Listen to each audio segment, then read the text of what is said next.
we're here and we're talking about Watch Dogs. Obviously, if you have seen the first look that I actually did on Watch Dogs a little while back, which is brilliant, and you should have seen it because it was just fantastic. We talked about a little of the single-player stuff outside of the single-player story. Now today, Ubisoft have been showing off the app that is going to be coming with the game, or separate to the game, if you will. All right, so I've got the app, it's on my tablet, I log in, what do I see? You see the grid, like it's the first thing you're gonna see in there. When you're playing in the game on console, as Aiden Pierce, like one of your biggest trophy is the grid. It's like this ability to get progressively connected to an entire city. So if you want, it's the visualization of data flow that there is in Chicago. So when you get on your tablet, that's the same visual that you get. This flow of information, this grid-like version of the entire city. And as you're in it, you can actually do your own progression, you can scan for things, find elements, and you can see other players. You can challenge those players, regardless of where you are, as soon as you have a connection, of course. And as soon as you do that, like spontaneously, the player receives a proposition to get challenged. If he accepts, it's like one of the other activities he can live in the world, but this time around, he's kind of fighting, competing against someone who has a tablet and has a top-down view of the entire city flow, like data flow of Chicago.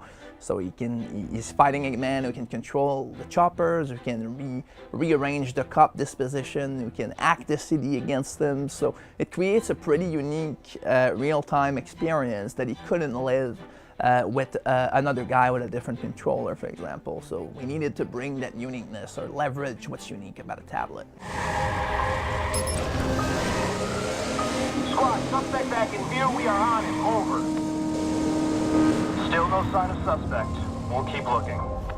Are they going? They're going to be cooperative aspects. For example, all right, well, this is your challenge, and I'm jumping into it to help you. Where I'm going to take care of the hacking. So I saw that you could pop the blockers up, but you can hack the lights to jam an intersection. So you can use that in a way to support your friend. Is that one of the things you can do? Yes, you can. I cannot divulge all the layers of it, of course, unfortunately, but definitely you can help players out. Like, so there's the relationship where you can challenge a player. There's the opposite relationship, can I say, where it's not the mobile player who actually instigate the relationship. It's the player asking for help.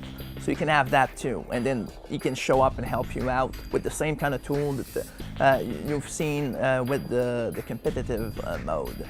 And there's also other layers to it in the forms of GIF, also in the forms of warning of stuff that can happen in the world where the person that's playing on the mobile device can help out the other player. So there's a lot of depth to it. Emergency, please. Hey, I'm for kill it now. Hello, I need you to stay on the line. Hey, why are you doing this?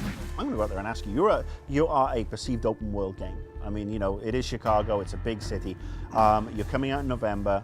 Obviously, you have 2 other open world games. Yeah. How do you feel? I mean, you've got Saints Row, which is a more funny, irreverent game. You've got Grand Theft Auto 5, which is obviously a more serious game, and then you've got Watch Dogs, which is a new twist on the open world environment with a heavy amount of cyber strategy involved. How do you think you stack up, and what would you say to somebody who's an open world fan to maybe buy all 3 games? I mean, why would they go out and buy Watch Dogs? What do you bring to the table? So when the team crafts Watch Dogs, every single bit of it is unique in the way it's executed. Afterwards, best practices can help make a game good. So we're not going to shy away from that. If you ask me exactly what makes it different, I would say the entire simulation of data flow and accessibility that we have in the game. When someone's playing a game, his brain is extremely active. So if you want to make that experience unique to him, you need to be able to bring his cerebral experience, if you want, completely elsewhere.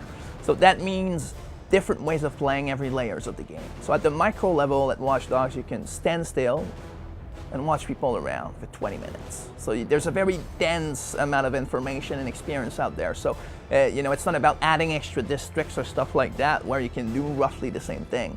You can stand still and you get sucked into a foot chase and those kinds of things, and it starts happening to you. So that depth is very interesting at the very micro level.